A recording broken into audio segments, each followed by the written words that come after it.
Hello friends, आप सभी का अल्फा टेक्नो एजुकेशन में स्वागत है। दोस्तों, मुझे आशा है कि आप पिछली भी सारी वीडियो मेरी देख रहे होंगे, जिससे कि आपको कोई भी नेक्स्ट वीडियो समझने में आपको कोई दिक्कत नहीं हो रही होगी।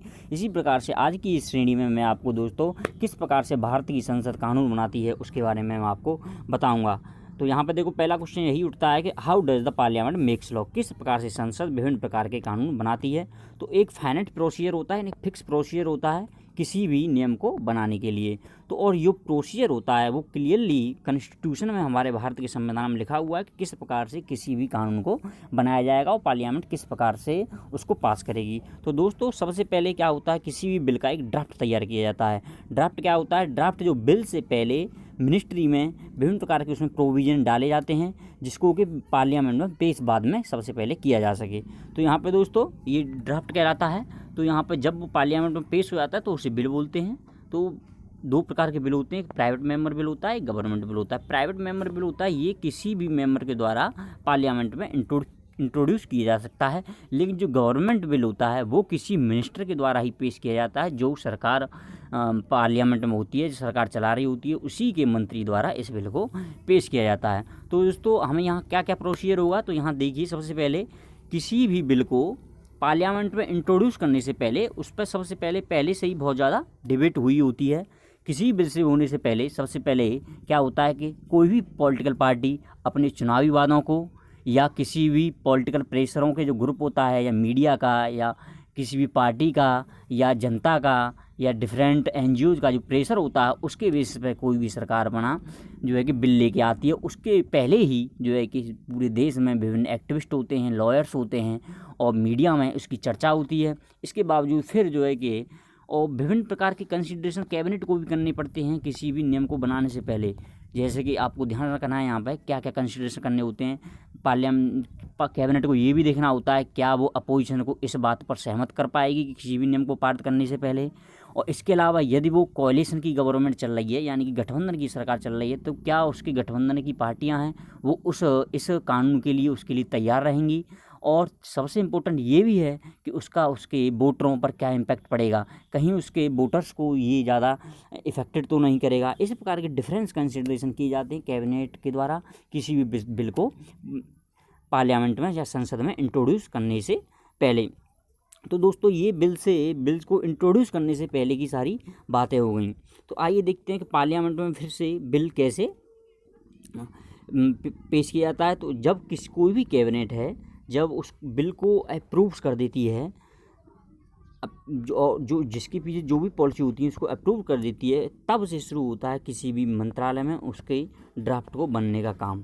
कैबिनेट ने सबसे पहले क्लियर कर दिया, उसके बाद किसी मंत्रालय में उस कानून के बनने के लिए ड्राफ्ट की तैयारी होगी। और ड्राफ्ट जो है कि बनाया जाता है किसी भी कंसर्न मिनिस्ट्री का मतलब है, जैसे कि यदि आपको किसी फैमिली वेलफेयर्स या चिल्ड्रन वेलफेयर से रिलेटेड कोई भी कानून बनाता है, तो ministry of family and child welfares को आपको इंक्लूड करना पड़ेगा। हो सकता है मिनिस्ट्री ऑफ हेल्थ को इंक्लूड करना पड़ेगा। यदि आपको किसी भी स्टेट से रिलेटेड कोई कानून बनाना है तो मिनिस्ट्री ऑफ होम अफेयर्स को कंसर्न करना पड़ेगा। यदि आपको एजुकेशन से रिलेटेड कोई भी बिल बनाना पड़ता है तो इसके लिए ministry of human resource development इसके लिए कोई भी बिल तैयार करती है, और उसी के मिनिस्टर के द्वारा इस बिल को संसद में पेश किया जाता है। तो दोस्तों, ये इसकी पहली स्टेज हो जाती है, बिल प्रिपेयर हो जाता है। सेकंड स्टेज में क्या होता है, सेकंड स्टेज में जो है कि लेजिस्लेशन का जो डिस्कशन होता है, यानी कि इसमें क्या है, क्या इसके बेनिफिट हो सकते हैं, क्या इसकी खामियां हो सकती हैं, इसका डिस्कशन कमेटीज़ के पास होता है। कमेटीज़ क्या होती हैं? कमेटीज़ में कई जो है कि सांसद होते हैं जो कि अपोजिशन पार्टी के भी होते हैं उसमें, या गवर्निंग पार्टी के भी सांसद होते हैं, वो इसको एग्जामिन करते हैं। इस प्रकार से कमेटी को कई बार मिनिएचर लेजिस्लेचर भी कहा जाता है, यानी बहुत छोटी विधायिका भी कह सकते हैं। इसके बाद जब कमेटी अपनी विभिन्न प्रकार की रिपोर्ट और रिकमेंडेशन दे देती है, तो इसके बाद जो थर्ड और फाइनल स्टेज होती है उसमें बिल को वोट किया जाता है।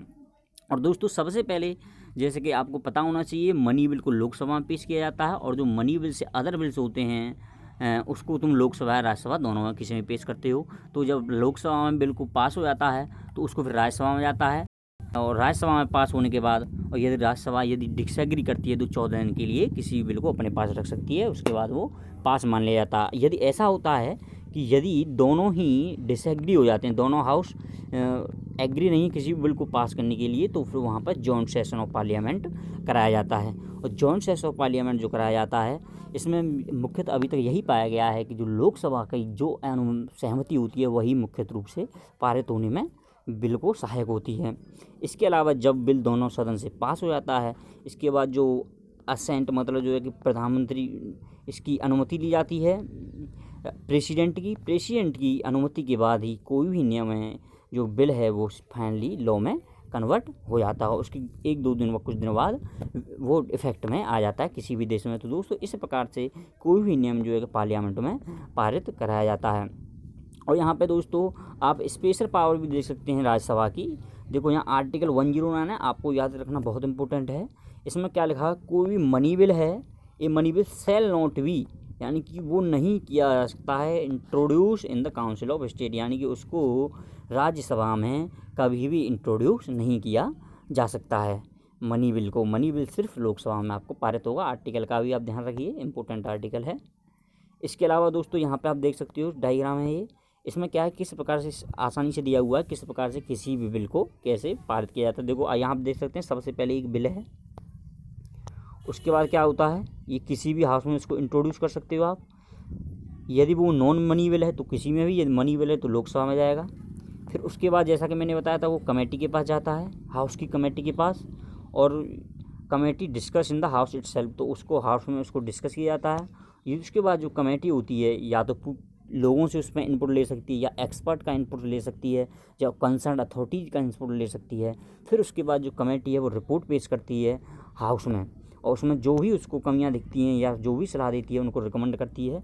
लेकिन हाउस उन कंसिडरेशन को हो सकता है मान भी ले और चाहे तो न भी मान सकता है, ये उसकी हाउस पर डिपेंड करता है।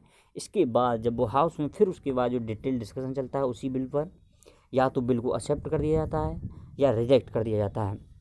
यदि वो लोकसभा से पार हो जाता है तो वो दूसरे हाउस में जाता है, और यदि दोनों हाउसों से अप्रूव हो गया तो देखो यहाँ पर दोस्तों प्रेसिडेंट के पास चला आएगा। यदि दोनों हाउस में डिसएग्रीमेंट है तो वो जॉइंट सेशन ऑफ पार्लियामेंट, यदि वो ज़रूरत है तो जॉइंट सेशन ऑफ पार्लियामेंट भी यहाँ पे होगा। और प्रेसिडेंट यदि उसको अप्रूव कर देता है या फिर उसको हो सकता है वो, जैसा कि मैंने पहली वीडियो में आपको बता सकता हूँ कि कैबिनेट को रिकन्सिडर करने के लिए भी वो इस बिल को भेज सकता है। इस प्रकार से फाइनली जो है कि फिर यदि प्रेसिडेंट असेंट दे देता है उसको तो बिल जो है कि कानून बन जाता है। तो चलिए दोस्तों ये इस प्रकार से पार्लियामेंट का एक तरीका हो गया। अब यहाँ पे देखो कुछ दोस्तों स्पेशल पावर भी हमको देख लेनी चाहिए कि स्पेशल पावर राज्यसभा की क्या है। क्योंकि क्या है कि जब राज्यसभा को हमने किसके लिए बनाया गया था, राज्यसभा को एक इंस्टीट्यूशन बनाया गया था जिससे इसमें मैकेनिज्म दी गई थी जिससे कि किसी भी राज्य की सरकारों को पार्लियामेंट में अच्छे से रिप्रेजेंटेशन मिल लगे, यानी विभिन्न स्टेटों को डिफरेंट का रिप्रेजेंटेशन मिल सके, इसके लिए राज्यसभा बनाई गई थी। तो इस प्रकार से यदि कोई भी स्टेट है यानी कि केंद्र सरकार है, कोई भी या तो कनकरेंट लिस्ट या यूनियन लिस्ट या कोई भी लिस्ट जिससे स्टेट प्रभावित होता है उसमें कोई भी परिवर्तन करना चाहती है तो उसका जो है कि राज्यसभा में अप्रूवल नेसेसरी होता है। इसके अलावा लेकिन ये भी दोस्तों ये भी देखा गया है जो मेंबर हमेशा जो वोट करते हैं वो हमेशा अपने पार्टी के बेसिस पर करते हैं, वो कभी भी इस बेसिस पर नहीं करते कि वो किसी भी स्टेट से बिलोंग करते हैं, बल्कि वो इस बेसिस पर करते हैं कि वो किस पार्टी से बिलोंग करते हैं। तो ये एक नेगेटिव पॉइंट ऑफ व्यू है राज्यसभा का कि राज्यसभा में लोगों को अपने स्टेट का प्रतिनिधित्व करना चाहिए, न कि किसी भी पार्टी का प्रतिनिधित्व करना चाहिए। इसके अलावा राज्यसभा मनी बिल को, जैसा मैंने पिछले आर्टिकल 109 में बता चुका हूँ, न किसी भी मनी बिल को इनिशिएट कर सकती है, न रिजेक्ट कर सकती है, और न भी किसी भी प्रकार का अमेंडमेंट मनी बिल में पेश कर सकती है। इसके अलावा ये भी देखो दोस्तों इम्पोर्टेंट है कि जो काउंसिल ऑफ मिनिस्टर होती है, मंत्रिपरिषद होती है, वो सिर्फ लोकसभा के लिए ही रेस्पॉन्सिबल होती है और वो राज्यसभा के लिए किसी भी प्रकार से रेस्पॉन्सिबल नहीं होती, और वो नो कॉन्फिडेंस मोशन भी नहीं इनिशिएट कर सकती है, यानी कि अविश्वास भी नहीं किसी पारित कर सकती, वो सिर्फ गवर्नमेंट को क्रिटिसाइज कर सकती है। दोस्तों यहाँ पे बहुत इंपॉर्टेंट है कि ऐसी पावर राज्यसभा को क्यों नहीं दी गई। तो यहाँ दोस्तों ये माना जाता है कि डेमोक्रेसी में जिस अथॉरिटी होती है वो पीपल्स के पास होती है, और जो पीपल्स जो इलेक्ट करते हैं वो लोकसभा के लोगों को करते हैं, न कि स्टेट के लोगों को। तो इस जो राज्यसभा में जो लोग इलेक्ट किए जाते हैं वो एमएलए एमपी के द्वारा किए जाते हैं। इस प्रकार से एक जो ज़्यादा पावर नहीं दी गई है राज्यसभा को। यहाँ पर लिखा हुआ है कि democratic government people are the final authority. यहाँ पर ध्यान रखिए, आप इस पॉइंट को समझने की कोशिश करिएगा, क्योंकि जो है कि जो राज्यसभा का इलेक्शन हो रहा है वो स्टेट के एमएलए एमपी के द्वारा किया जा रहा है, जबकि लोकसभा में जो लोगों का प्रेजेंटेशन हो रहा है वो सीधे डायरेक्ट इलेक्शन के द्वारा हो रहा है। इसलिए लोकसभा को, इसलिए उसको हाउस ऑफ पीपल्स भी कहते हैं। इसी प्रकार से उसको ये लोकसभा को ज़्यादा पावर्स दी गई हैं। वो सीधा जो पर्स है, पर्स यानी कि जो फाइनेंस पूरा बजट है वो लोकसभा ही कंट्रोल करती है, उसको राज्यसभा में किसी भी प्रकार का इन्वॉल्वमेंट नहीं रहता है। दोस्तों यहाँ पे आप देख सकते हो लोकसभा और राज्यसभा की पावर, दोनों में डिफरेंस भी देख सकते हो, कहाँ दोनों में, कहाँ दोनों की सेम पावर है, कहाँ डिफरेंट है। तो पहला, makes law on the matters include union list और कंकरेंट लिस्ट में जो भी और नॉन मनी बिल्स हैं उस पर सारे नियम बनाएगी, और ये क्या करेगी, उन चीज़ों को कंसीडर करती है, अप्रूव करती है नॉन मनी बिल्स को, and suggest amendment to money bills. Money bills में अमेंडमेंट के लिए सजेशन दे सकती है सिर्फ। ये क्या है, ये बहुत इंपॉर्टेंट है। अप्रूवल प्रपोजल फॉर टैक्सेशन, किस प्रकार की टैक्स की पॉलिसी रहेंगी, budget and annual financial statement कैसे रहेंगे, ये भी लोकसभा के द्वारा, ये बिल मनी बिल में आएगा, इसी के द्वारा इनिशिएट किया जाएगा, जबकि ऐसा कोई भी बिल इसमें नहीं किया जा सकता है राज्यसभा में। इसके अलावा ये कंट्रोल करती है एग्जीक्यूटिव्स को, क्यों किसी भी मिनिस्ट्री को, प्राइम मिनिस्टर को और विभिन्न प्रकार की जो सिविल सर्विसेज हैं उनको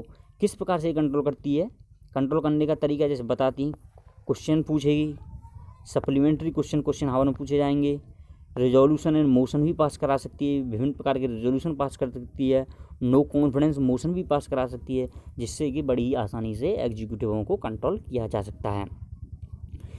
इसमें भी इसके पास भी ये पावर है, control over executive by asking question, introducing motions and resolution. इसके अलावा कॉन्स्टिट्यूशन में ये भी अमेंडमेंट करा सकती है, अप्रूव, ये सिर्फ अप्रूव करती है कॉन्स्टिट्यूशनल अमेंडमेंट को। Approves the proclamation of emergency, आपातकाल का अप्रूवल करती है। इसके लिए इसमें ऐसी कोई पावर नहीं है। इसमें देखो, elect the president and vice president, remove जज of supreme court and high court, ये पावर आपकी राज्यसभा के पास भी है, यहाँ पे आप देख सकते हो। लेकिन इसमें राज्यसभा के में ये आपको ध्यान रखना है, it can initiate the procedure for removal of vice president. Vice president को जो इसका चेयरमैन होता है उसके रिमूवल के लिए ये जो है कि प्रोसीडिंग्स को इनिशिएट कर सकती है। इसके अलावा कमेटी और कमीशन बनाती है और उनकी रिपोर्टों को कंसीडर करती है, और can give the union parliament power to make law matter include in the state list. और जो स्टेट लिस्ट में जो भी मैटर्स इंक्लूड हैं उनके मैटर में रिलेटेड ये पावर्स दे सकती है, पावर देती है अमेंडमेंट करने के लिए। तो इस प्रकार से दोस्तों हमने देखा कि राज्यसभा की किस प्रकार की पावर रही और पार्लियामेंट में किस प्रकार से किसी बिल को बनाया जाता है। तो धन्यवाद दोस्तों। यदि आपको हमारा वीडियो पसंद आए तो आप उसको लाइक कर सकते हैं, और डिफरेंट प्रकार की और भी वीडियो इसी सीरीज में देखने के लिए आप हमारे चैनल को सब्सक्राइब भी कर सकते हैं। धन्यवाद दोस्तों। यदि आपको इसका PDF या PPT चाहिए तो आपको टेलीग्राम लिंक नीचे दी हुई है, उसको आप देख करके डाउनलोड भी कर सकते हैं।